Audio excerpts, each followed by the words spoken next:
Be well and be brilliant. Today, more than ever, humanity needs you. I don't know what to say. I actually am lost for words.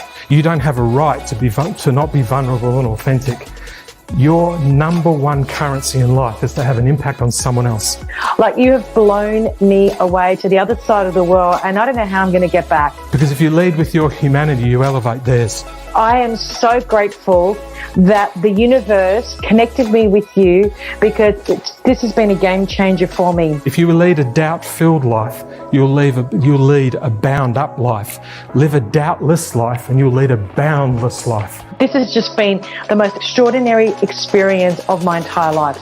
Leadership is in the form of your brand, and in today's brand, it's your vulnerability, your ability to be authentic, your ability to be seen. Because you're just a game changer. I've just never met anyone like you. Your ability, as I say, to live your eulogy, not wait for someone to mourn you after you've gone.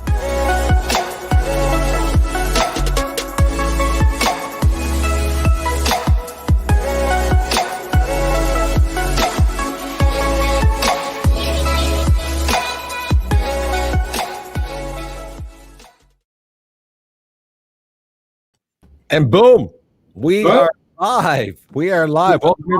Welcome everybody to the live experience with Stephen Sede. My name is Peter Clark. Stephen Sede, how are you today, my friend? I'm good. We've had an audio challenge this morning. But we're here, and Dale and Ash are here, so we're good. We are. I've got a new Mac, and it is actually running me a merry dance with all the things it gets me to do. But anyway, I'm blaming the technology. It's got nothing to do with me. There you go. Well, that's a great reminder for everybody out there who are actually trying live streaming and Zoom and all these kinds of things online. Listen, you can prepare as much as possible. Things happen, but the show goes on, Stephen. That's what we're going to do today. The show goes on. So, hey, I'm really excited today because, anyway, you say, I love how this show is working, is that you send me stuff last minute and go, hey, Peter, this is what I'm going to be talking about. And let's go with that. I'm like, cool, man, let's rock and roll. I just love it. We're going to be talking about life's guardians, the existence of care, but there's so much to go over. So please, let's bring in some information here. I want you to go through what we're going to be talking about today. Let me bring some information up on the screen for everybody to see. And here we go, my friend. Cool. I mean, the show always starts with me doing a sort of 5 or 6 or 7 minute monologue, call it whatever you will.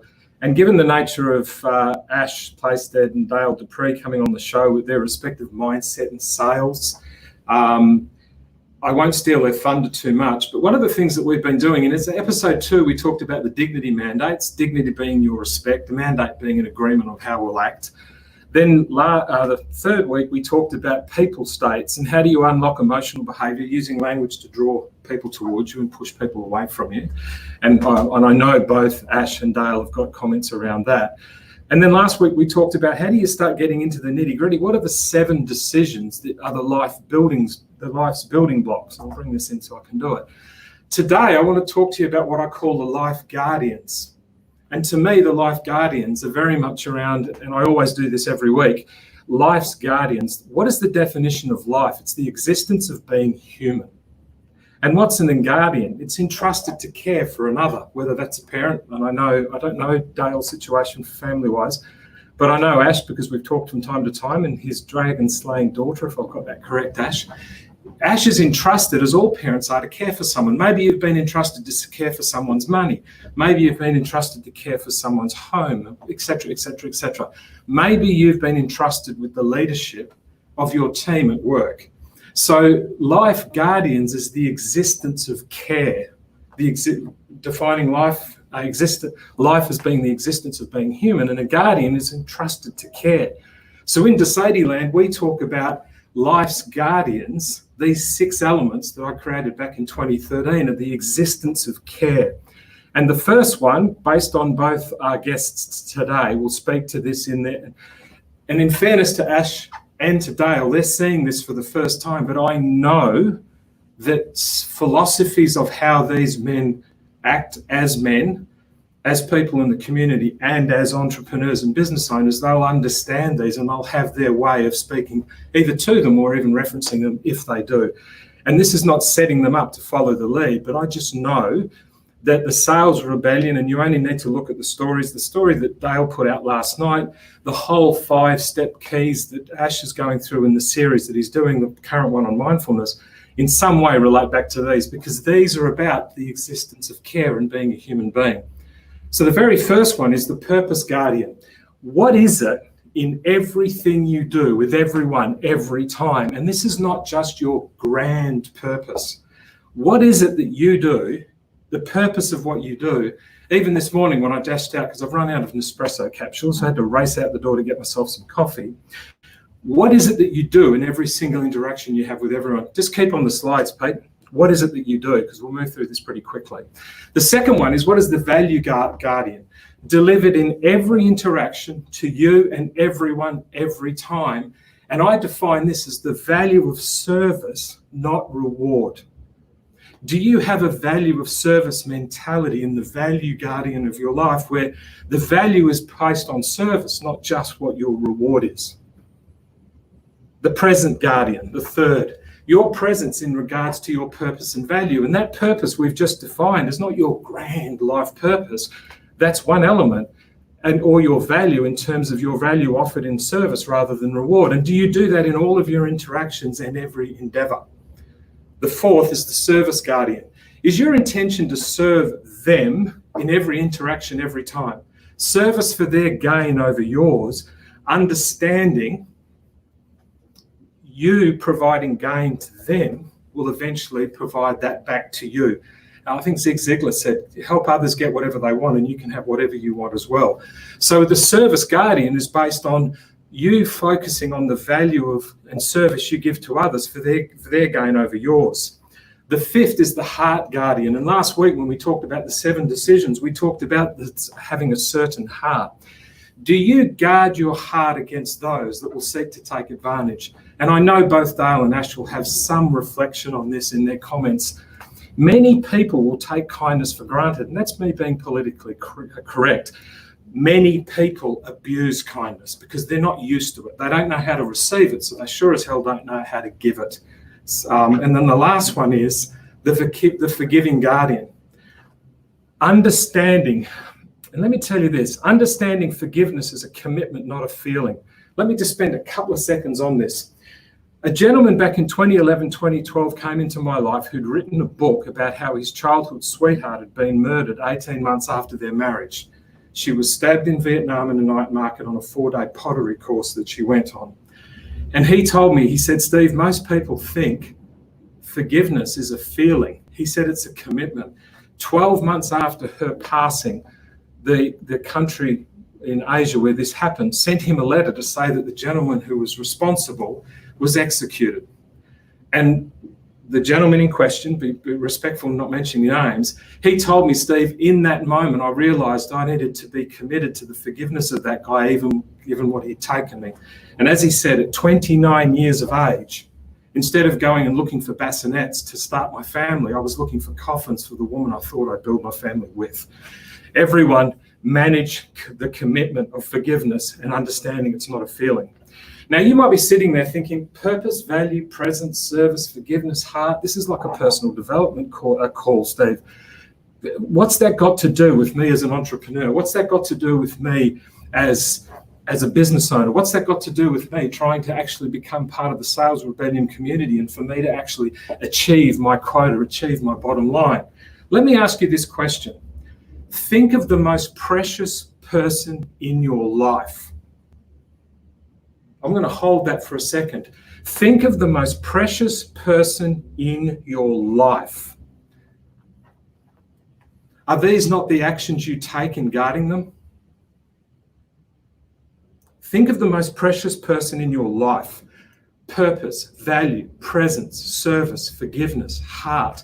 Are these not the actions? Are these not the guardians that you take when you're looking after them? And then let me ask you this point. How many people are you doing business with, doing life with? The girl that gave me coffee this morning when I dashed out because I've run out. How many of those people have got someone that's precious in their life, that are doing a course on sales with Dale, trying to get their mind right, coaching with Ash. How many of those people have got someone precious in their life?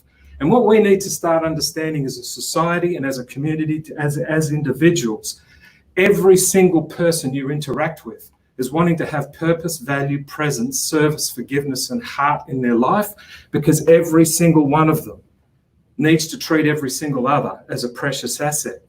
And I was, to me, and you can come back to us, Pete, every single one of what I just said, the life guardians, is applicable to everyone you deal with, because everyone has someone precious in their life.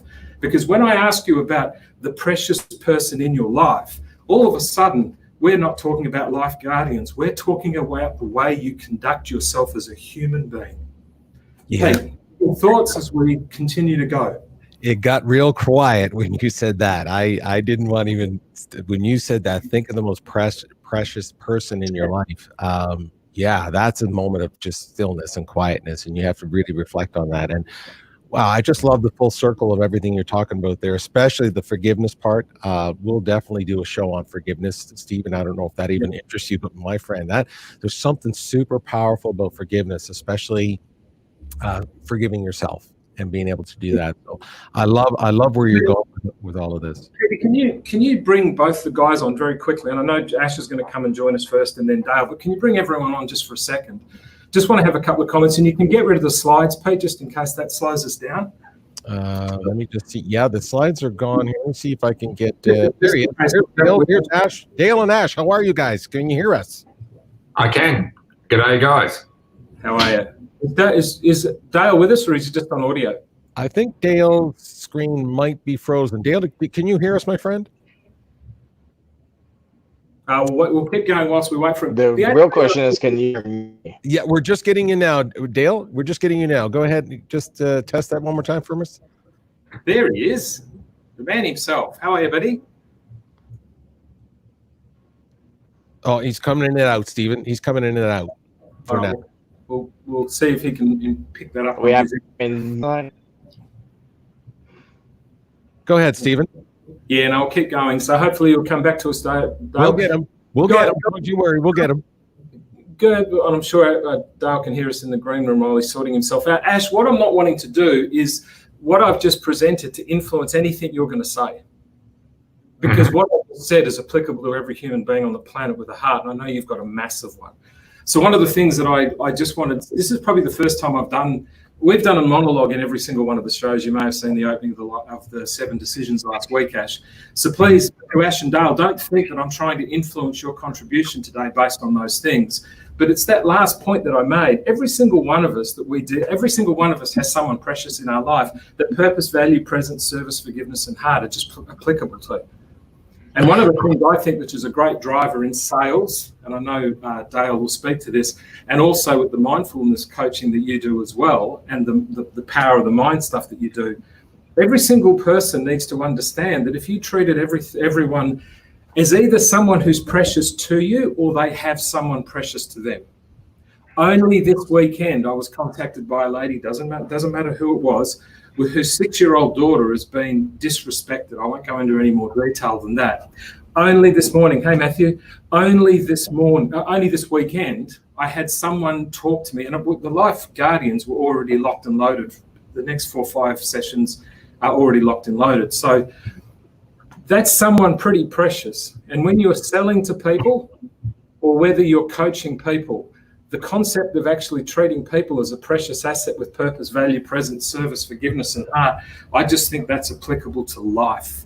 Any thoughts, Ash? And Dale, if you're still with us, he still looks like he's frozen. Well, thanks, Steve and Peter. I've secretly cut off Dale's Wi-Fi so I can have all the limelight. Sorry, Dale. Yeah, you'll get your chance. That must be the 7th guardian cut off. Well, I am a magician. I do have special powers. No, look, in all seriousness, Steve, and you know how passionate I am about this topic, and you know I'm reminded of probably what I would call traditional values. I think what you're speaking to and a lot of what you're saying there is reliability, consistency, alignment, congruence. And I think that's what most people are searching for in their life. Now, whether that's within your own life and your relationships with the people that you love, whether it's coming from a background of trouble or trauma, or whether you've had a normal upbringing. But I think that also transfers over to the energy and the approach to whether it's sales or coaching or business or focusing for your sporting endeavors. It all comes from a place of consistency and alignment. And in my world, that comes from that conscious and subconscious merging together. So the person that you think you are and the person you actually are the same thing. And I think that's sort of the nirvana that we're all searching for. So if you can bring that together within yourself and then take that out into the world, whatever it is you're doing, people just feel and get that at an energetic level, right? You just said people think they are and act they are. And I'm not sure if you can go to the board, Peter. I haven't got any comment on this. I just want to drill down on this a little bit with you, Ash. Did I just take that correctly? Wrong one, Pete. Did I just take that correctly? You said you just mentioned two words, think and act, and I just wanted to expand on that a little bit. And because I want to get away from the utopian view and start getting down to the nitty gritty of some takeaways people can take away, and in the next 60 minutes start applying in their life. We're not going to solve people's mindset in this call, but if we can give them something to think about, then we're on our way. So did you say think and act? And just expand on that for us? Yeah, I can a little bit, Stephen. And yeah, look, they're two appropriate words. I think what I said was the person you think you are is the same as the person you actually are. And that does obviously produce, how you act as a person. So I think that consistency between who you are deep down inside and who you think you are externally, the closer you get those two people together, or those two identities together, that is the foundation upon which, whether it's sales, relationships, personal peace of mind and that serenity that, most people are looking for, it all springs from that place of alignment. That's where I'm coming from. So if I was to sort of say to you, what's the most successful, and again, we're not trying to solve problems in 10 minutes because these are not 10-minute problem solutions. But if you think of the work that you've done with people, and no specifics on any individual, of course, how does someone take that away into a sales environment, a relationship environment? This whole thing, because the first thing is you think of yourself and then act. To me, a lot of people have acted, and people will know that I do this to death. Most people act seeking someone else's opinion, someone else's view, someone else's approval. For me, I just act from a place of belief. I act from a place of what I believe to be true. And I think, as a sort of a takeaway to hopefully lead to in this chat is the place that I would start if I was trying to get to some sort of pathway to solve this would be to think about your subconscious beliefs in comparison to your external goals. And I think whether it's sales or whether it's managing relationships or whether it's, just walking through life, searching for meaning, which is what we all do, if you can align what you believe to be true externally with what your subconscious knows to be true. And I've got a little proverb here that I might throw in, Steve, and I think might sum it up, right? And that is, whether your conscious mind makes all your plans, but your subconscious mind makes all your decisions. And I think this is really worth reflecting on. Your conscious mind. Repeat that again really slowly, because I think that's an absolute blockbuster for everyone to listen to this. Yeah. And this is what I would want anyone to take away as a reflection and a point to start from is your conscious mind makes all the plans. What you think, what you want to achieve, what your purpose in life is. That's your conscious mind that you think about. but all of your decisions are made by your subconscious mind, right? So if those two things are not in alignment, well, it's only logical there's going to be a lot of conflict in your life. Yep. And this is what a lot of people, whether it's an entrepreneur, a salesperson, someone looking for the right partner in life, or whatever it happens to be, if those two things are not brought much closer together, you'll never achieve your goals, because your subconscious will always sabotage you because it isn't in alignment with your conceptual or conscious planning. So this is something that I know that you're passionate about, and I'd really, it's worth reflecting on in whatever time we've got, because in my experience, that's the starting point for the solution. That is the starting point. There is nowhere further back to go from there, other than perhaps within your subconscious mind, is exploring why you believe what you believe, which nearly always goes back to childhood, of course. Why you believe what you believe. And often it requires what I would call a little bit like dealing with a virus on your computer. Sometimes you've got to delete old programming to enable peak performance. And it's the same with your subconscious mind, right? Sometimes you've got to, delete old programming to allow space for new programming. Yeah, let's do it. Let's try and dig down on this a little bit, Ash. And I know and I understand that this is not stuff that you do in 35 seconds. But the thing I love about this, it was Ramona said this to me. Ramona, I think that's, pardon me if I got that incorrect pronunciation. She said to me yesterday, she goes, Steve, I watch your videos, and then a few minutes later it goes, aha. So what I'm fishing for, Ash, between the two of us is not for someone to take away a roadmap and a concept and a tick in the box and I'm done, but to take one thing away that might actually make them conscious of this alignment or out of alignment. If we went down to here and then went out to here, we might have to do this full screen, Pete. One of the things, if you're trying to find a way to align these two, rather than go and try and do the balance between the two of them, is there anything about being consciously aware of the two of them? This is where meditation comes into it for me. And which one, conscious or sub or both? Well, look, I think meditation is one of the most misunderstood concepts on the planet. Most people think meditation's sitting in the lotus position, chanting to yourself, and perhaps there is some good in that. But for me, meditation is quietening your mind into a place of stillness so you can separate thought and identity, Steve. And so I think if there's a takeaway here and a place for people to go and practice, it would be to practice separating thought from identity. Because I think, I'm interested in your feedback on this, but as far as I've seen in the world, in my life experience, 99.99% of the world's population think that their identity is indivisible from their self-talk. Like, where does your self-talk come from? Most people think, well, that's who I am. Well, the great truth of it is that identity and thought are two separate things. Absolutely.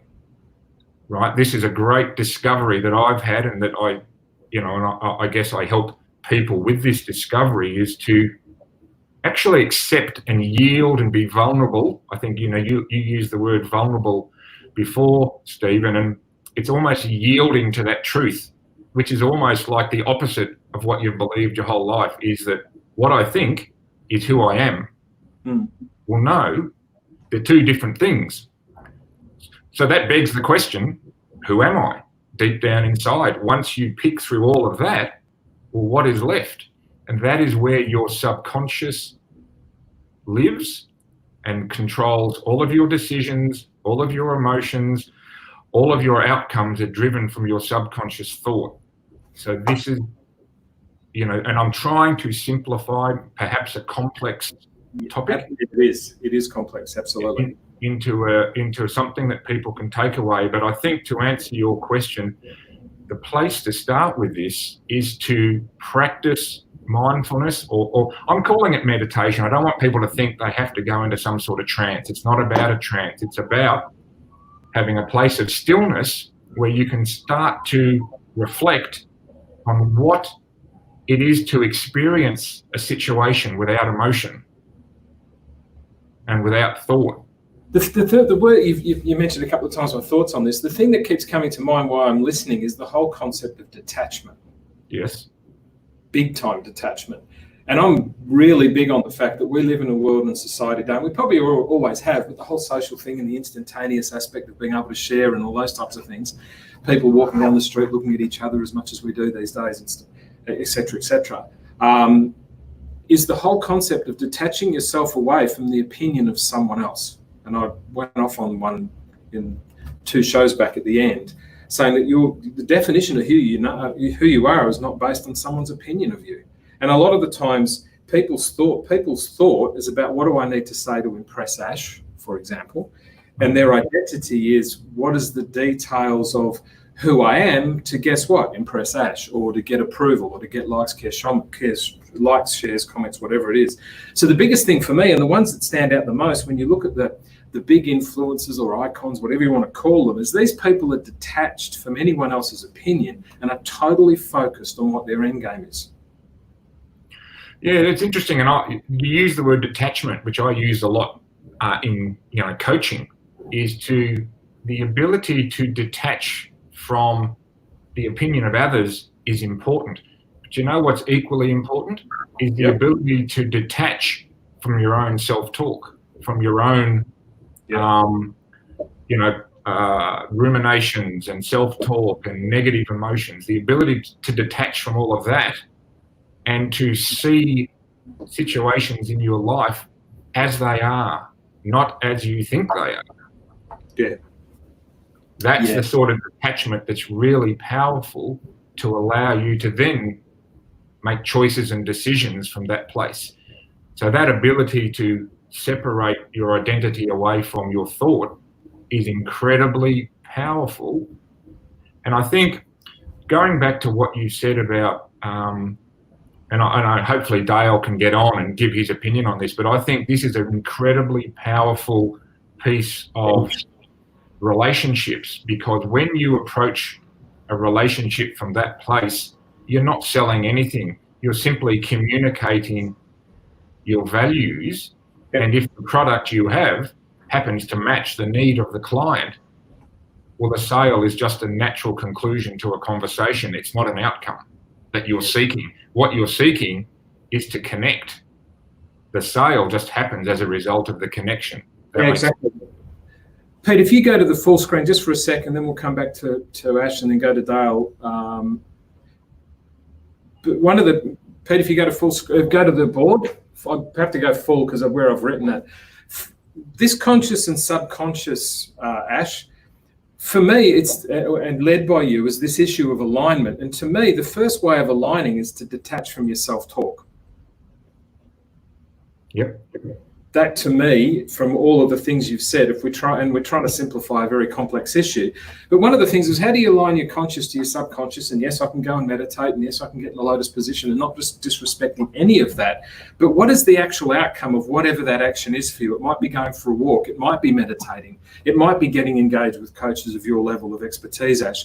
But the reality is, the very first outcome, and I mentioned last week, I talked about what's your outcome, what's your plan, and what's your reality. Your first outcome in the alignment of your conscious and subconscious is to detach from your self-talk, and your self-talk is going to be aligned with what people think of you most of the time, and where your identity fits with someone else's opinion. Yeah. And that first opinion, and I always talk about this, the first person you need to influence is yourself. The first opinion, and the only opinion you need to seek of, is whether you can look in the mirror. This is my number one assessment of self-opinion. Look in the mirror and love and be proud of what you see. Yeah, I use the mirror metaphor all the time, Steve, and it's a brilliant one. Thanks for raising it. The mirror will reflect back to you exactly what's going on inside. Yep. So whatever it is in life, look in the mirror. Don't change the mirror, change what's causing the reflection, which is inside you. So this subconscious and conscious alignment, and if you've got 60 seconds, I'll give you what I would consider an example, which might help your listeners. So, for example, let's just say you're born in a country where being big and overweight and heavy is a sign of prestige and a sign of wealth and a sign of success. And there's lots of countries where being big is considered to be beneficial, right? Yeah. Now, let's just say you're born in that country, and for the 20 years of your life, that's all you know. And let's just say at the age of 25, you shift, I don't know, the west coast of the US, and you live in LA, and you're on the beach, and over there, the body beautiful reigns supreme. A six-pack, being fit, eating healthy, all of those great things that are part of that lifestyle. Now, let's just say over there, you tell yourself conceptually, right, I'm going to lose weight. I'm going to be fit. I'm going to have a six-pack because that's going to serve, my purpose in this part of my life. But deep down inside, your subconscious is going, hang on, no, that doesn't sit well with me because my coding, my programming is being thin means you can't afford to eat. Being thin means you can't afford to pay people to do things for you. So you see, that's an example of conceptually, you're telling yourself, I've got all these plans, I'm going to get fit and healthy, and then a year later you wonder why you can't make it happen. It's because deep down inside, your programming is the opposite. So what you've got to do is go, right, how do I delete and reprogram my self-belief? That's where the answer lies. So that's just an example, I think, that a lot of people might resonate with as to why what they think they want always seems out of reach, because it's not aligned with what they believe to be true about themselves. Pete, go to the board, and Ash, if I'm ever writing down, I'm always reflecting and playing on your words, so I'm not being disrespectful. If I'll always tell people, oh, hang on, I've got to write something down that might be away from what you said. To me, from what you've said, the alignment of conscious and subconscious is so critical, and we then got into tactically what you may be able to do. But what I really like is what playing up on the words you've just mentioned. You've got to detach from your self-talk, which typically will be trying to identify your thoughts. Thoughts become things, and if your thought is how do I actually get liked, shared by everybody else, that immediately is a self-talk that's actually going to be out of alignment, as you said. So for me, one of the first, the three things, and there's many, but three sort of roadmaps you can have is you need to detach from your self-talk. You need to reflect and connect in terms of actually what your values are. And then you need to commit and reprogram, because to align is to make a commitment to reprogram. So if someone comes into the sales rebellion community, we'll come to Dale in a second, when they come into that community, there's probably a sense of they need to detach from some preconceived notions of what sales is. Maybe they need to detach from a preconceived notion of what a past relationship is going to do to the next one, for example. They need to reflect and connect in terms of why their sales performance hasn't been bad or why their relationship, the last one, wasn't particularly good, and then commit to themselves and the person and reprogram some of those reflections they've connected with, and then detach from the self-talk of this is going to happen again. I love that summary, Steve.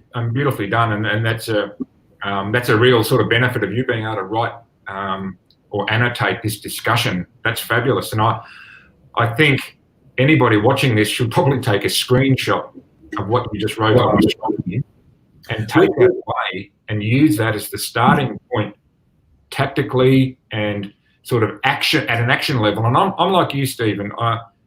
There's a place for high-level abstract thinking about mindset and change, and then it's about transitioning to detail thinking about what do I actually need to do? What on a daily basis can I do to bring about this high-level abstract change that I want?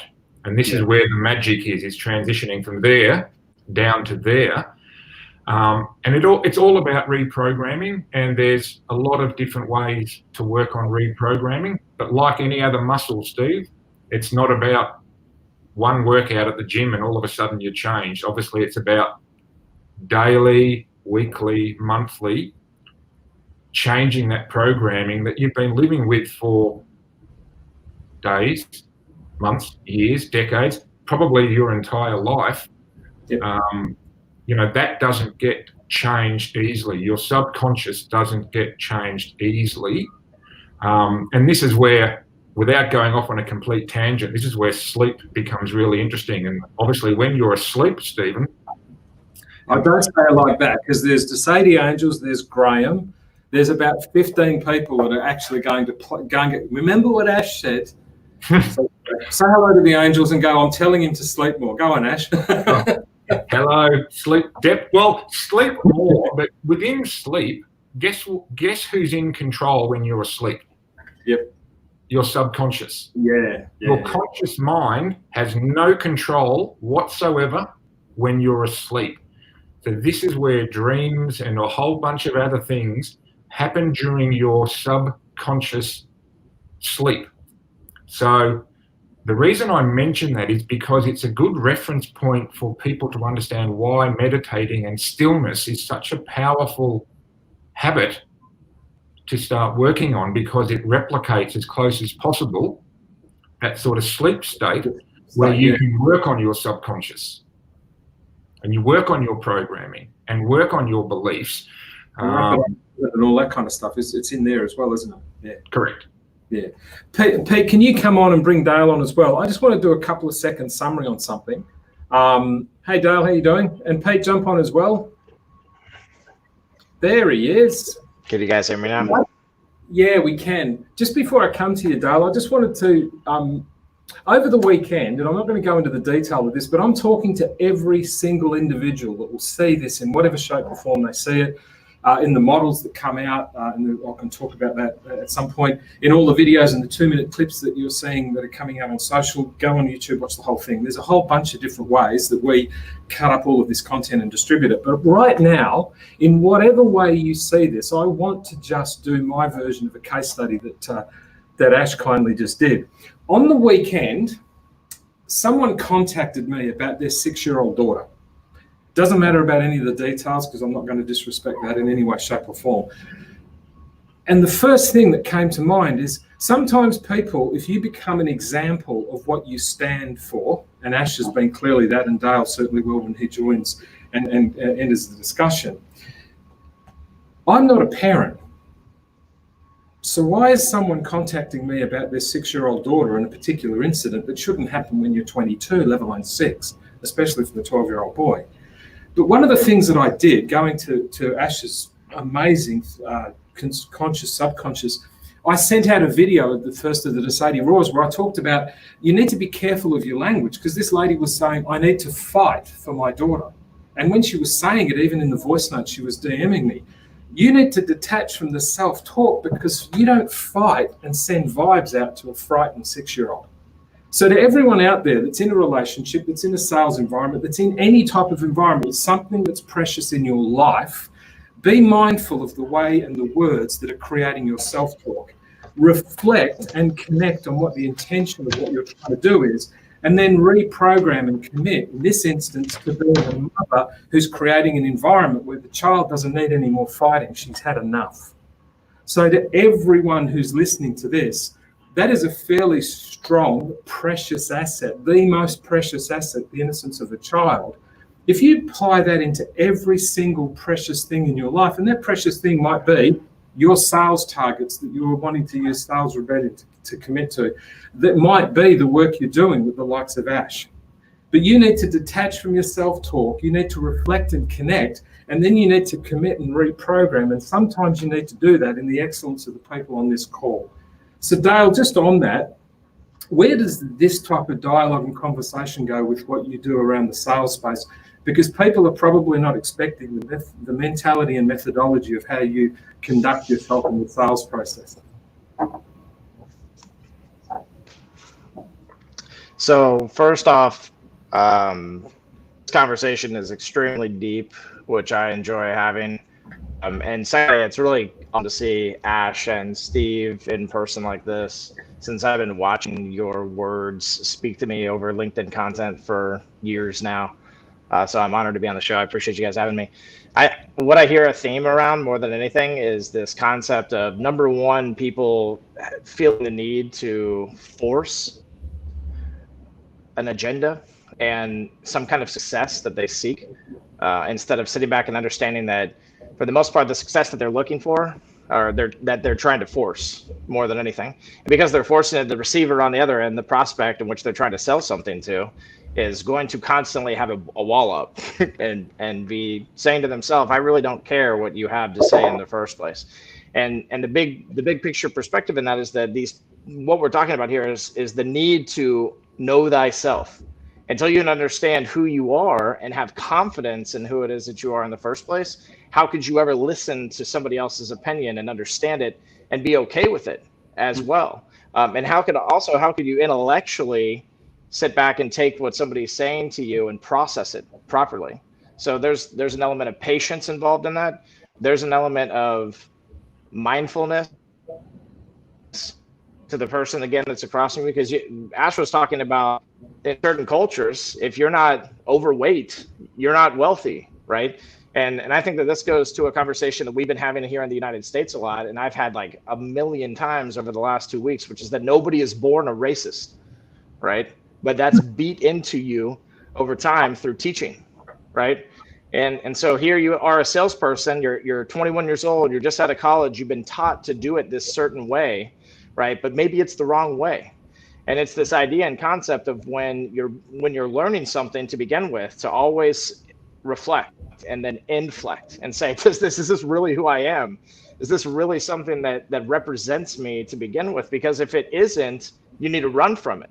But the problem is that there's a shiny reward at the end of these concepts, right? And so the big talking heads in the sales world, I don't want to drop any names, but everybody knows who they are. The problem is that these men and women preach that money is the thing you need to worry about, right? And then between the lines, they talk about, occasionally they say, oh, and also your prospect, they matter, and you have to show them value or they won't buy from you, right? But then right underneath that statement, they say, your prospect's an idiot and you need to show them what it is that they need done. And they're giving you objections because they're stupid and because they don't realize that you have what they need, right? So I think the big picture here, when it comes to sales and applying everything that you're talking about to the sales world, is this idea of accommodation theories, right? More than anything. And it is so simple to sit back and say, like, if we look at communication in its basic form, the first version of communication that has to be perfected is this inner monologue. What it is that you tell yourself, what story are you telling yourself on a daily basis?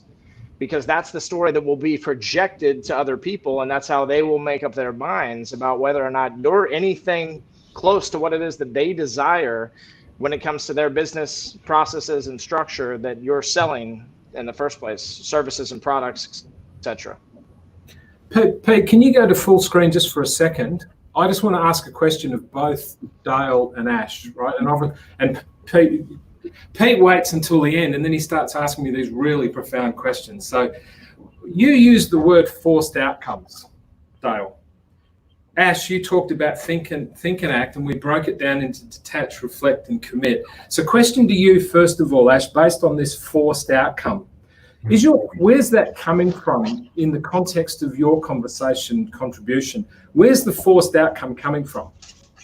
I think a lot of it comes from, and before I answer, g'day, Dale, and an honour to be in your company too, my friend. Great to see you. But back to the question, Steve. I think forced outcomes are a construct of the sales education process and the life education process that most people believe that winning defines you as a person.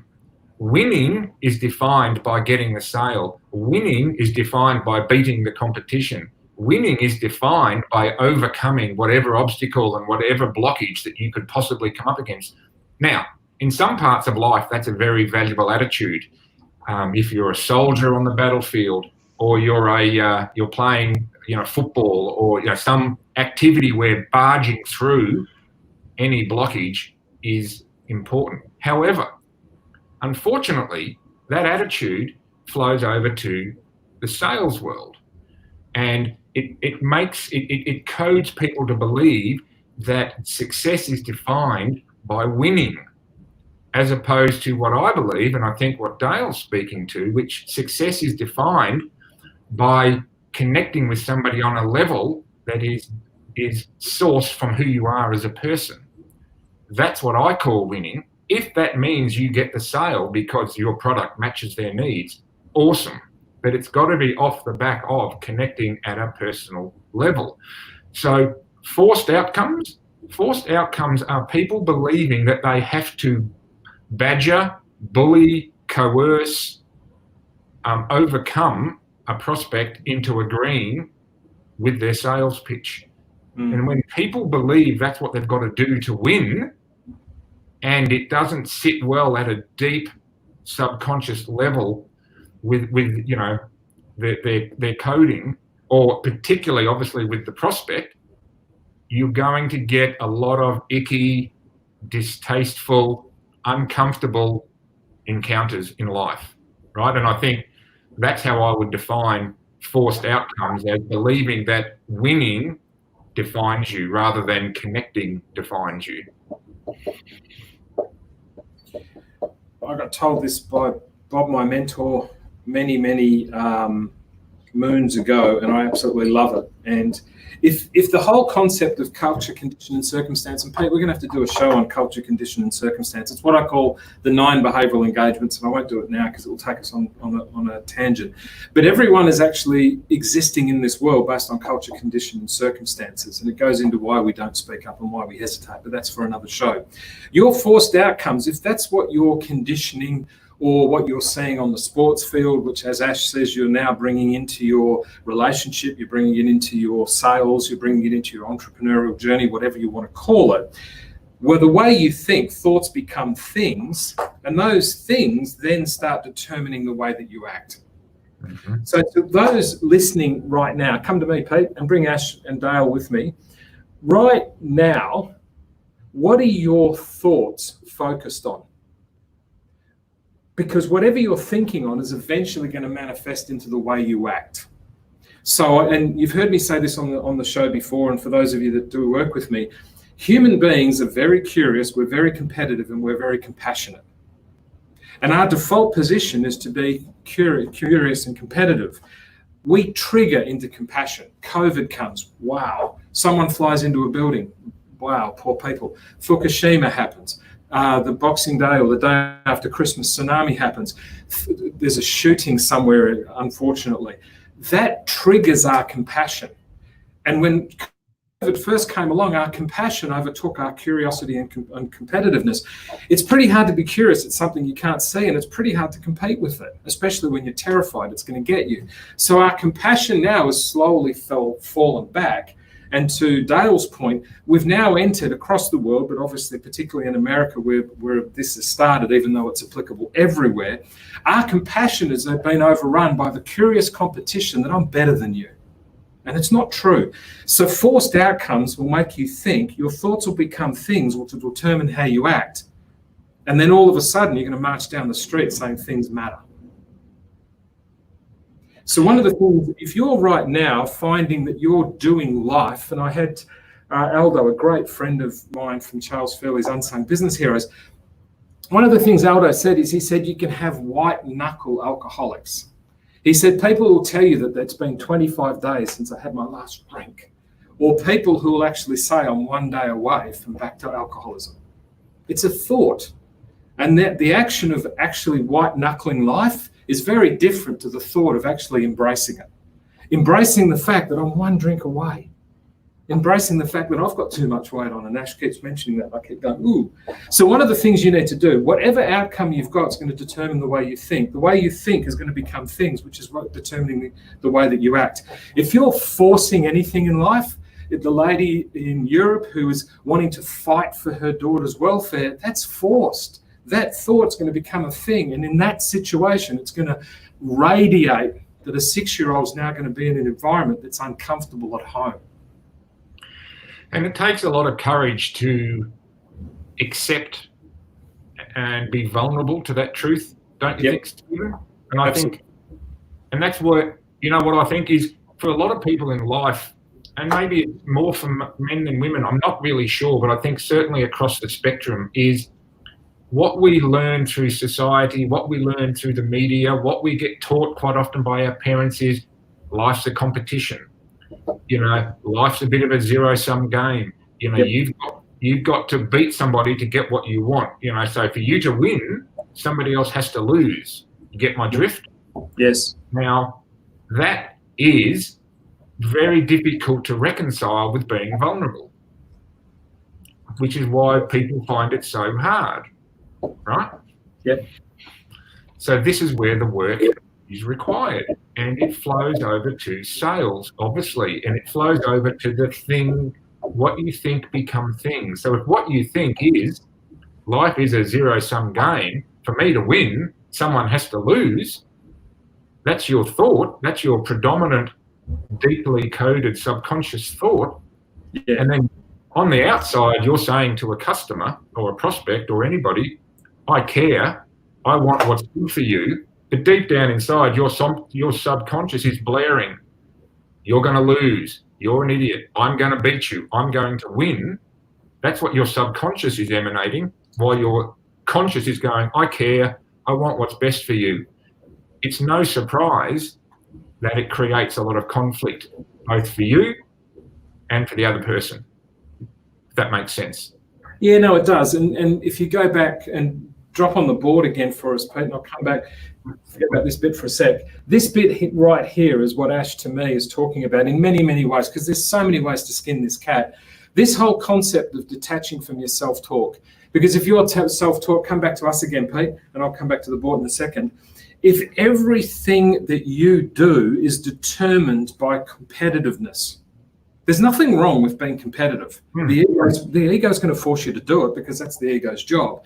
But if a long time ago, my father used to say to me, life is like a tennis match. Whoever serves well seldom loses.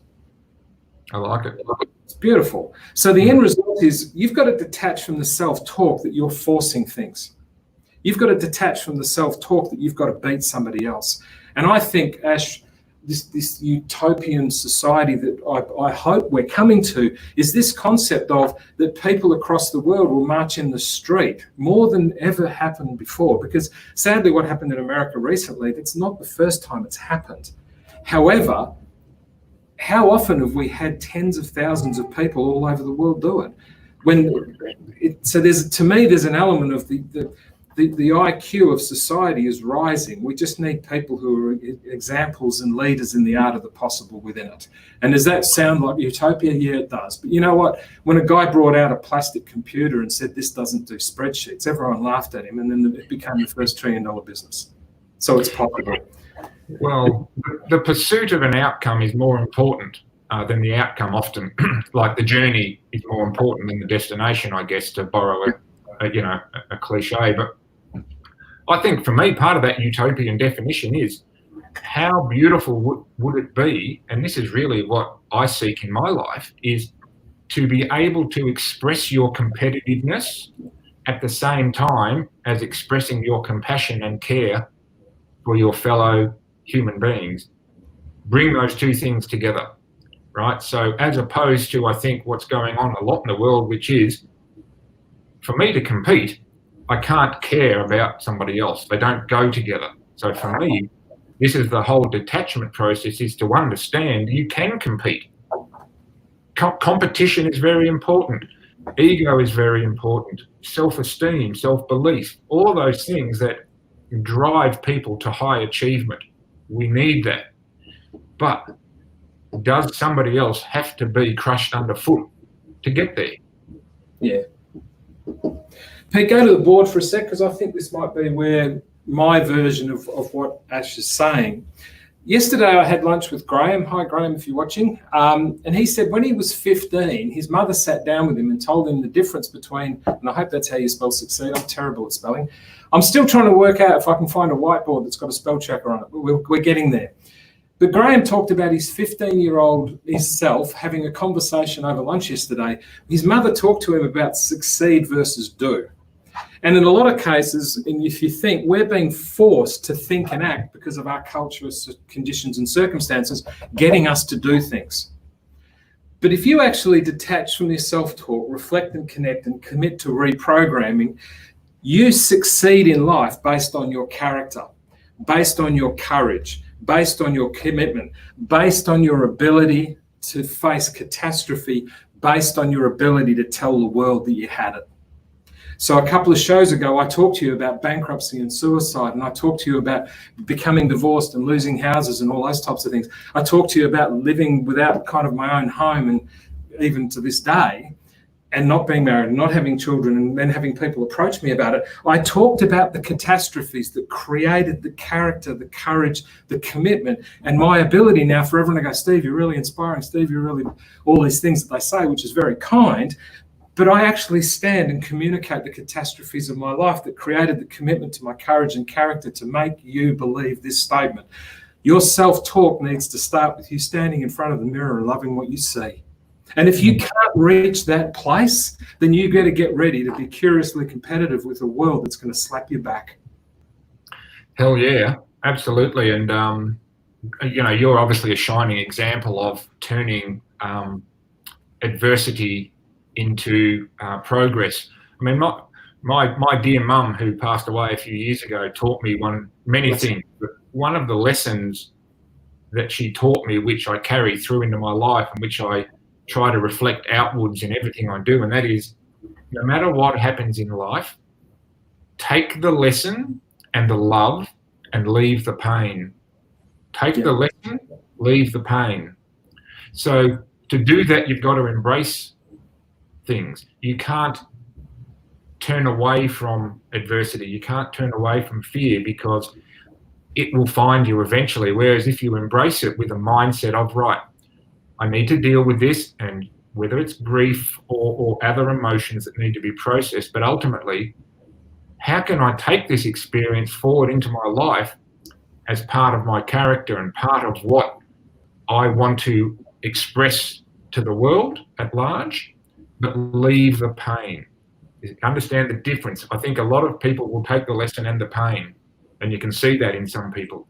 But if you can take the lesson, as you've done, Steve, but leave the pain behind in the past where it belongs, that's a great place to come from, and it reflects who you are as a person. I think that's what, you know, we all aspire to, right? Is to the world to see us as we see ourselves. Yes. Yes. Which goes back to that whole concept of self-talk. Goes back to that. Pete, if you go to the board for me for a sec, because I'm not sure what's happened with Dale, or whether he's got some techo on his side. Dale is, Dale has left us. He's watching us on Facebook. I can dial him in, but in order to dial him in, I'll have to dial over top of you. So whenever we want to take a break, like 30 seconds to call him, I can call him right now and bring him back. Let's do that, and we can have him on. We can have him in the conversation. He's gonna have. Yeah, let me just see if I can get him right here for 2 seconds. Stay with me here. Just while we do that, Ash. Sorry, that's what I mean. I haven't figured that part out yet. No, it's fine. Here we are. Hey, boss. Hey, Dale, how are you? Good, buddy. So sorry about that. We're just losing connections here. We're having a little bit of struggle. I can see it. Even mine is a little lag time. We're at the mercy of the internet, my friend. And this is live, and it's all good. So what I'm going to do is, you're going to be on Dale. You're joining Stephen and Ash right now, and myself. And if you can listen via the phone as opposed to the Facebook page, you won't find that delay to be there. Okay, my friend? Yep. No worries. So good. Fantastic. Cheers. Guys, I know the platform has gone onto mobile just in the last week, and I know they've also expanded it up to 10 people on the show at once. So maybe there's some teething problems on the platform in that respect, because we've the ability of it being a bit clunky and stuff. It might have something to do with that, because I know only in the last week the StreamYard, bless them, because I think it's wonderful, have gone to mobile devices plus having 10 people on at once. So maybe they've got some teething problems on squeezing everyone in, who knows. One of the things, and it might be good, Dale, if you just mute the sound on the computer so you can see us, but we can still pick you up on the conversation. One of the things that I wanted to go to on here, because I think this is really important, because I want to drill down now into some of the detail that might be available for what people can actually do. Because we've said that to align your conscious and subconscious, get into some self-talk and actually be brutally honest about your self-talk. How often are you slapping yourself in the mouth as opposed to patting yourself on the back? And if you want a good assessment tool of that, how often do you compliment someone else as opposed to complimenting yourself? And I'm not suggesting stop complimenting others, but a good way of tracking your self-talk is how often are you, and this is applicable to me, and I'll use myself as a case study. I pride myself that if anyone comes near me, I'm going to impact the way that they feel. I'm just going to do it. I did it this morning with the coffee shop. I walked past all the coffee shops, and I've only just recently moved into this part of Sydney, and they all say hello to me, and half the time I don't even go in. I pride myself on talking up other people's experience of who they are. And the people around me, Graham, that Peter knows to a degree, the Sede Angels, the girls that work across the Philippine Islands, they know my self-talk is not good. So I'm going to be brutally honest. I'm often said you're very inspiring and very encouraging, Steve. But if you had to see some of the self-talk and some of the conversations I have privately, it's not good. So number one, back to me, Pete, your self-talk. If you want to know how good you are at self-talk, look at how good you are with others. And here's the kicker, everyone. If you're really bad at talking to others, don't expect to be good at it yourself. Don't. The second thing that I wanted to say, number one, your self-talk is going to express your character. So we're talking about the attributes of how you succeed. If you think of the most successful, let's do it this way. Think of the most successful person in your life. And it could be someone like Steve Jobs, or it could be someone like Ash's mum, who obviously holds in, bless her, in very high regard. It could, whoever it is. Think of the most successful person in your life. And it might be that precious person from the Life Guardians. How much are they an example of their character? How much courage do they have to get on and get it done? How much commitment have they got? And I guarantee there's a lot of commitment to yourself. How many catastrophes have they had? And they're prepared to speak up and own them. The most successful person in your life has those as characteristics. I guarantee it. Then ask yourself, what is my character and what's my self-talk in relation to my character? Reflect and connect on your courage and commitment of what you've done. And then reprogram, and Ash, I'll call you in on this. You need to reprogram about what a catastrophe actually means. Because if you can't attach to the value of losing, you'll never be able to use it as a benefit of communicating. Ash, thoughts? Yeah, fantastic, Steve. And really, you know, the hairs on the back of my neck stand up, honestly, listening to this stuff. I mean, I call my subconscious my drunk best friend, right? You know, I'm completely subconscious, like you would be with your drunk best friend. You just tell each other everything. Some of it's probably, too much information. But that's the sort of relationship that I have with my subconscious or my self-talk. One of the things I'd like to perhaps throw in here as something that's actionable, this big picture reprogramming and detachment process and dealing with adversity. One of the things I'd like to recommend anybody try is what I call situational gratitude. I don't know whether I've mentioned it before. Yeah, love it. A lot of people wait for adversity in order to practice their ability to deal with adversity, right? Now, that's fine, but honestly, why not practice on a minute by minute, hour by hour, day by day basis? And the way I do that is situational gratitude. And situational gratitude is every little annoyance, obstacle, problem, challenge, conflict that you face on a daily basis. And let's face it, there's dozens, if not hundreds every day, like getting stuck at the traffic lights.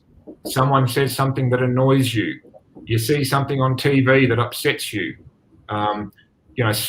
Something happens in your business or your life that you don't agree with.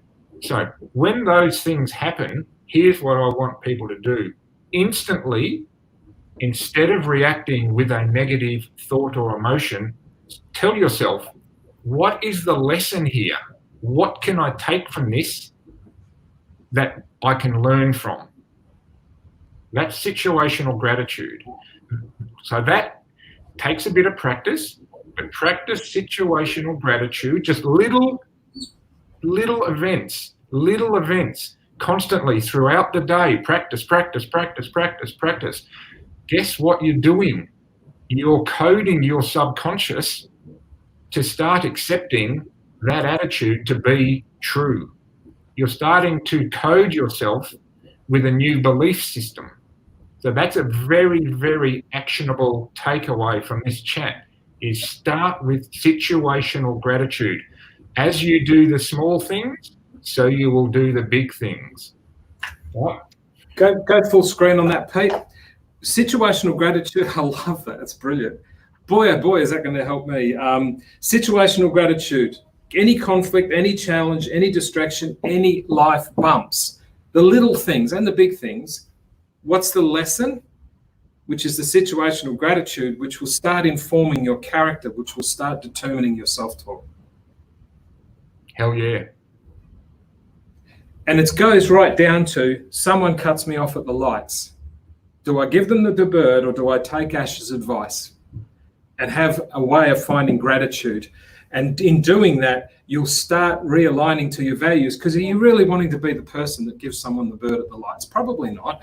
It'll start informing and uplifting your character. And guess what? And help me with this one, Ash.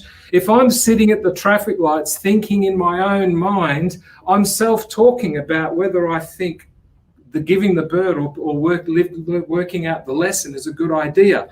If you want to influence your character, that's a fantastic way of doing it. And your character is directly linked to your self-talk, because think of the most successful person you know. How often do you think they're sitting around in the privacy of their own conviction, beating themselves up and dismantling their character? They don't. No. They don't. They don't. And it starts with the little things, Stephen. And this is the lesson. The lesson within the lesson is, if you want to make big changes, you need to start with small changes. And the small changes are situational gratitude and journaling and a few other things that, all form part of a shift, a fundamental shift in your belief system, which then becomes your subconscious, which then, as I've said before, your conscious makes plans, your subconscious makes decisions, right?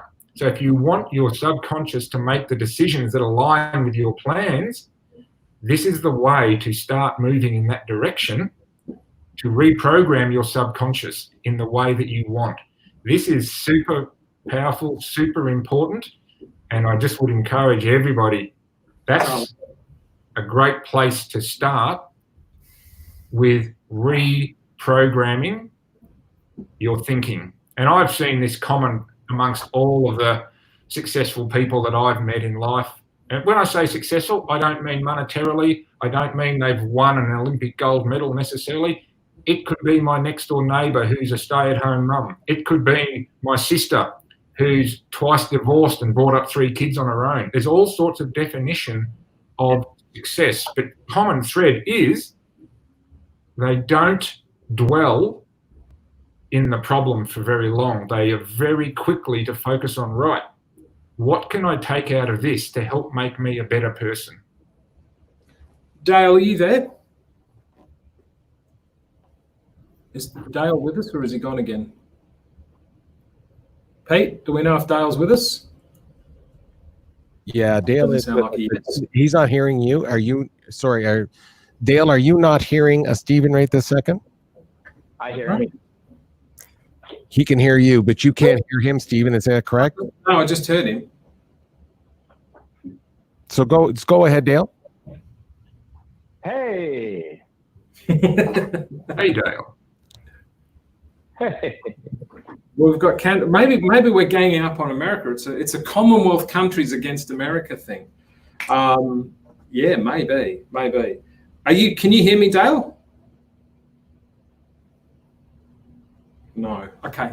Pete, do you want to jump in? I'm not sure what's happened with Dale. We'll have I can hear Dale very clearly. I don't know why it's not reaching out to you, Stephen. That's fine.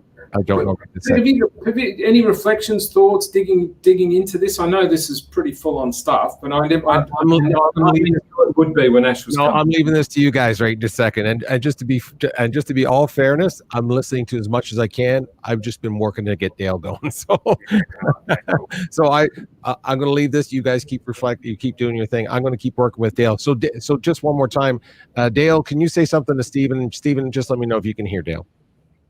Hola, Stephen. ¿Cómo está? Parlo italiano, poco poco, mi dispiace. I can hear you.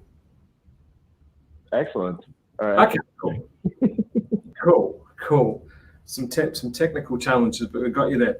I'm not sure how much of this you've heard or seen, or Dale, but in the context of the whole, Dale as a person contributing to this, but then also from a sales angle on this, how important is the whole concept of self-talk and character in the sales process, Dale?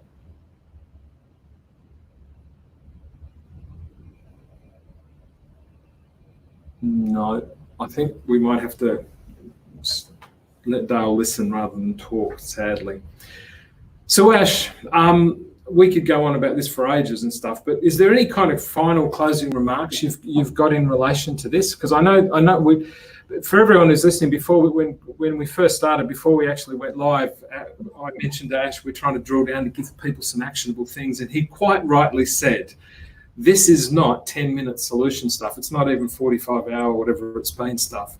This is, and you know what? Life stuff takes a long time, and you're not going to solve a lot of conditioning and programming. But I think for me, there's a whole bunch of things. Subconscious is planning, conscious is decisions. I love that. But this situational gratitude is probably the takeaway that if you're listening or you're watching, whether it's on the long videos or the short stuff that comes out, situational gratitude is the first way that you can influence your self-talk and actually uplift your character. And it's the simplest way of doing it. And guess what, Ash? You can do it in the next hour. Oh, yeah. Yeah, start this right now. Yeah, what I love about this is actionable right now. You take it with you. You don't need anything. It's with you. And I would encourage anybody, Stephen, and to answer your question, that is the single most important takeaway. Rather than try to give a couple of bits of the puzzle, is the sort of the turnkey to open up, the puzzle of changing your beliefs and changing your subconscious is to practice situational gratitude. It's not just a little flippant exercise that you can just try for a bit of fun. This actually is fundamentally turning your brain at a neurological level in a new direction. And you'll have to force it initially, but like any habit, you practice it over time and you'll find yourself defaulting to this. This is what I want for anybody watching this is practice. If it doesn't work or you feel yourself falling away from it and going, oh, this is a waste of time, I just want to encourage you to stick with it. This works. It's just a matter of how long you're prepared to stick with it to start to move the dial. And then when the dial moves a bit, then it's okay. What is the next thing to do and the next thing to do? So, Stephen, perhaps as a final thought, I would comment that, no change is ever made from a place of comfort, right? That's one of life's great truisms. No change ever comes from a place of comfort. No, so change always comes from adversity. So what situational gratitude is doing is giving somebody a way to use little micro pieces of adversity to start to make little changes. That makes sense? No, it actually does. One of the things I really like about this, and again, everybody listening, life is a puzzle. Life's a puzzle made up of your conception and your infancy and your young childhood, your young adulthood, all those types of things, and the puzzle of becoming a parent, all those types of things. Life's a puzzle. Relationships are a puzzle. Getting work done, sales, everything's a puzzle. The board is called situational gratitude. All the pieces sit on top of it. That's my takeaway from that. If you want to find a way to actually start detaching, reflecting, and committing to this business of self-talk, connecting and reprogramming your values, beliefs, those types of things if you go to that level. One of the hardest things you're ever going to do in your life, come back to me, Pete, one of the hardest things you're ever going to do in your life is sit down and have a conversation about who am I, who is you, what are you prepared to do to be the person you were born to be, what are you prepared to do to unwrap all of that stuff that has been piled upon you, whether you asked for it or not. So my takeaway on situational gratitude is if life's a puzzle, this puzzle right here is called situational gratitude, and all the pieces sit on top of it. It's the skeleton key that unlocks the puzzle, Stephen. Yes. And as you progress, we all want a defined pathway, right? We all want to know how to get from A to Z, where we are to where we want to be, up the mountain, and having a defined pathway is so important. So what I would say is situational gratitude is the start of the pathway upon which will lead you to the destination. And as you get better and better at it, yes, there are more advanced things that you can do as well and start to work on subconscious, et cetera, but you can't start halfway up the mountain. You've got to start here on the board. Yeah, it's like inoculation. It's like giving yourself a little bit of adversity so you're training yourself in preparation for the big push forward, right? It's foundational to me because and just in the context of the stuff that I do, Ash, and it's all, moving around as much as I do and being by myself a lot of the times, everything, and that's my choice and I love it. Would I give it up to replace it from the stuff that's happening and the people like yourself that speak into my life and come and join me and do things like this? Not in your life. I love what I do. It's the reason. It's like one of the images that you send. I was created to make you stretch. It's why I exist. So from my point of view, but some of those frustrations of not having those things, hang on a sec.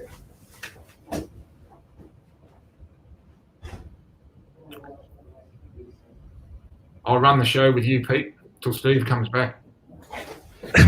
Fire people trying to do repairing of the building. It's unbelievable. I told them don't come before 12. It's all good. Ash, one of the things is so many things, and I speak for myself in terms of so many of the things that I, don't have, but the things I do have, I wouldn't replace. So this is not a woe is me, not at all. But there are times, and everyone has this, where you're frustrated and challenged. You could be in a beautiful home. You could have a beautiful wife. You could have a beautiful family and a lovely daughter and stuff, and you're still going to have the challenges. Mm-hmm. For me, the situational gratitude is one of the most grounding things that I've ever heard. Because for everyone listening, when you're even right down to the way I just said to the guy, sorry, I can't come right now, instead of just blasting them, because I told them not to come before 12, in the next hour, if someone treads on your toe, physically, emotionally, spiritually, if someone cuts you off, you need to stop in the quiet of your own mind and have a conversation with yourself and ask, is that the character and is that what you want to represent yourself in your life? And that's why for me, situational gratitude, I just absolutely brilliant, is the foundation stone of everything. Yep.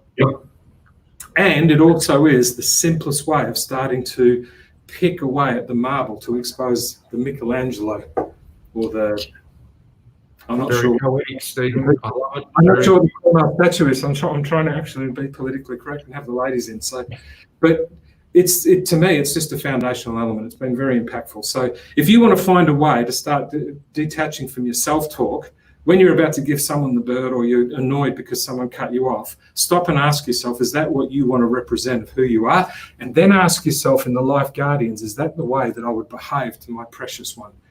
If my precious one daughter, if the lady in that car, the guy in that car, if that was my son or if that was my mother or if that was my brother, would I actually want someone to react to them like that? And ask yourself that question and start understanding whether your character is going to be redefined. Absolutely love it, Ash.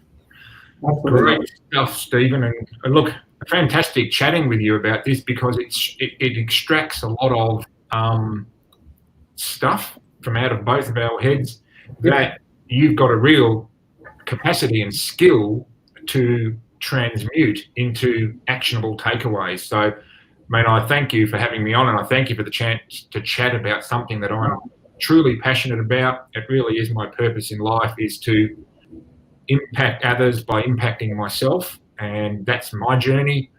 So to have a chance to chat with you about it, and hopefully it's not the last time we continue. We'll do it again. We'll do it again, Ash. We'll do it again. We'll do it again. I mean, we're only 5 episodes in, and we've already had some people come in on a couple of occasions. Annie Gibbons came in because she's like you, a superstar and all that kind of stuff, so which is really cool. And yeah, I've got homework to do now because I need to learn how to spell the word transmute. There you go. Where are you? Exactly. Pete, where are you, buddy? Hey, Ash, thanks for being on the show. Appreciate it. Tremendous insight. And if anything we can tattoo to ourselves today is situational gratitude. Just gratitude in general, by the way, my friend. Just gratitude in general. I mean, just to wake up every morning and know that I know that for me, I reflect immediately to gratitude because my brain doesn't go there in the morning. Actually, my brain is I have to program it every day. Mm-hmm. So when I wake up, when I know I only have to walk 5 feet, literally 5 steps to have running water and to have sanitation. And I know that sounds crazy, but that's the first thing that pops in my mind. Saying, "Wow, Peter, you're so lucky, man. You have access to heat, and you're in a bed. You're all these things right away." So gratitude in that situation, right in that moment. So I really appreciate you bringing that up because I think that's valuable. Just life in general. Not just business, life in general. So. You're very welcome, Pete, and thank you so much for having me on. And you guys are such pros. Stepping through the technology processes and challenges, it's been a real thrill and an absolute pleasure to be on your show. And just to sign off on the situational gratitude is, and the science is crystal clear on this. People that practice gratitude, their brains work differently. Mm-hmm. Now, all I'm saying is don't wait to do it once a day or once a week. Start doing it all through the day. Absolutely. I speak for myself, but I think there's people that would feel the same way, is that if you can't push yourself back there very quickly in all situations, it just makes for a long and difficult day and a difficult life. It just does. It does for me. And I know that instantly when you started talking about gratitude and digging into what Stephen talked about at the beginning of this program, the idea of purpose, value, presence, service, forgiveness, heart, these things. As soon as you throw forgiveness in there, that's just that beautiful ingredient that goes with every single piece of that piece of that message. So I appreciate it. It was very insightful. Appreciate it. The one thing that comes, just for me to finish before Ash leaves, and thanks so much for coming on, Ash, but the thing that comes to mind as I'm listening to you speak is that life is full of moments. There's the moment of your conception, there's the moment of falling in love, there's the moment you first see your daughter. I know that's really special for Ash because of the little angel that he has. Life is full of all of those moments that come in, the moments of sadness, the moments of happiness, the moments of life.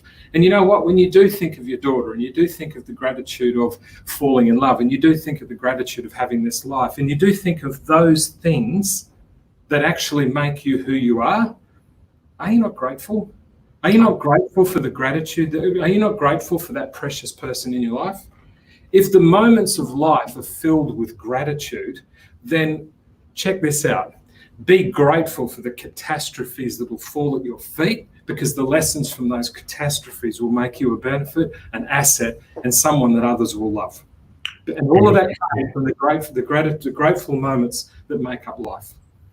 And I love this moment with you, Ash. Thank you so much.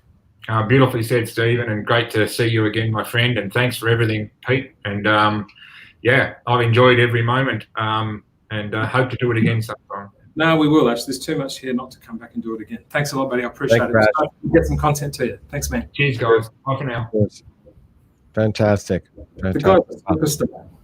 Yeah, and apologies to everybody for losing Dale Dupree. We just want to make sure that we give a shout out to Dale because he fought throughout the entire program to come and join us, but we just couldn't make it work. And we'll extend an invitation because we've got Steve Wallenhoss and Damon Burton coming on next week, which is amazing. But the week after that, Matthew Peters is coming, who's an Emmy award-winning audio producer and podcaster, which is really cool. So we've got some pretty cool people. So I will get Dale to come back because I really missed his contribution, and not just the fact of just getting to hang out with him as well, but I knew Ash's contribution would be at that level. I just knew it because I've spoken with him before. Just a superstar human being. Yeah, I mean the insights. I recommend. Obviously, we're always going to recommend people, connect with these people. Any guests that you have on, Stephen, to look them up on LinkedIn, check them out. See what they're doing. Again, I wanted to mention for Dale, for everybody, for sure. Let me just throw up his name real quick here for everybody because he really did fight to be here. So check out that name, Dale Dupree. Great content on LinkedIn. And to your point, Ash as well. Again, these are gentlemen that I've met for the first time today as well. So I understand why you have great connection with them. Leave Dale's name up there. So for people who want to know more about Dale, it's Dale Dupree. It's Sales Rebellion. If you're not following him, you should.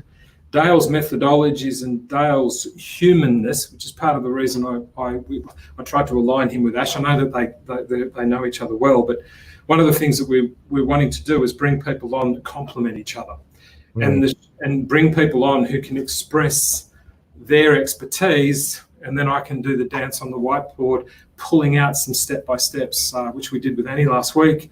Obviously, we did with Ash today. Love to do that with Dale, so we'll make a way of doing that as well. We will do that, absolutely. Let me just throw that up there real quick here to everybody there. Just want to make sure you see that there. There's Dale. There's his LinkedIn information. Again, the Sales Rebellion. Write the next chapter of your sales legend. So check that out for sure. And we appreciate him being on. And Ash as well, Stephen. The first time I've heard Ash speak, and I didn't know what to expect, simply because he focuses on, or some of his information is focused on for people that are in trading in the trading business, if you will. When I say trading stocks and these kinds of things, and I just didn't know which direction that was going to go. But wow, what fascinating insights for sure. Yeah. Well, the good thing about it is Ash's methodology around what he does is, even though there's a lot of comments coming about the trading and everything, but his methodology around the engagement of people is really strong. Dale's is the same, and it aligns with everything we do in Sede land. So everything is about how do you believe your brilliance, and then and you do that through uncovering the inspiring insights that make you you. From that, you can then start getting into discovery and ideation, which is what we do around the strategic mentoring that we do. Once you've got that discovery and ideation that's based on the inspiring insights that empowers your brilliance, you can then go to the tactical coaching. So if you want to know how to do videos and how to do podcasting, if you want to do shows like this, if you want to do all of those things, because I've got people that are contacting me and asking me about how they do workshops in the pharmaceutical space, and then I've got mothers from the other side of the world asking me about how to conduct themselves as a parent with their 6-year-old child. All of that is factored down into what is the brilliance that's built on your inspiring insights, based on the ideas that you can discover about who you are, and then the actual creation and execution. So right down to how you speak on a stage as a pharmacist, Rebecca, hey Rebecca, right down to a particular lady being a mother and what language she should use at the kitchen table so her daughter won't vibrate in the fear that's being emanating out of her mother's anger. Yeah. The stuff that we do in Sede land is based on what is your brilliance. And the reason this show is called Inspiring Insights, what is it and what are the origins that make you you?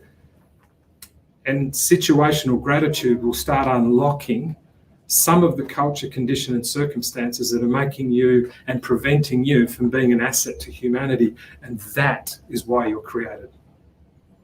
Fantastic, Stephen. That's a great way to end this particular episode. Everybody, thank you so much for joining us. The live experience with Stephen Sede and situational gratitude. Boy, that is one that we're going to walk away with. Yeah, brilliant.